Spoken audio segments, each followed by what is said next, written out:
uDr Khehlelezi kade ekhuluma kweminye imisakazo khona lapha KwaZulu-Natal ekhuluma ethi abantu mabazazi ukuthi bangobani baphumaphi. Ugqugquzela igama lokuthi azibuye emasisweni uzazi ukuthi uphumaphi nemvelaphi yakho. Uma uguqa umemeza umuntu omkhonza kube ukuthi umuntu onomlando ohambisana naleso sizwe sakho ophuma kusona. Ungamemezi nje igama lomunye umuntu. Sengisho phela-ke umuntu ongamazi, memeza umuntu omaziyo-ke uyena ongakuphendulela zonke izinto. Nansi-ke ividiyo la ikhuluma khona lokho. Ngicela usubscribe uphinde ulike.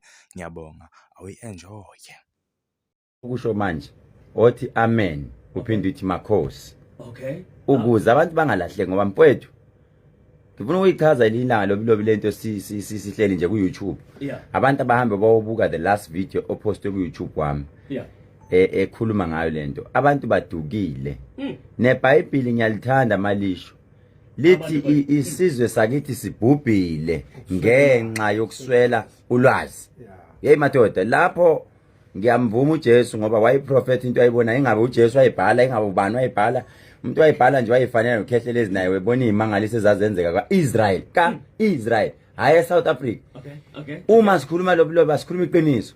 Kukhona la ukuthiwa uJesu ubonakala eKZN Bergville edlula eyongena empangeni.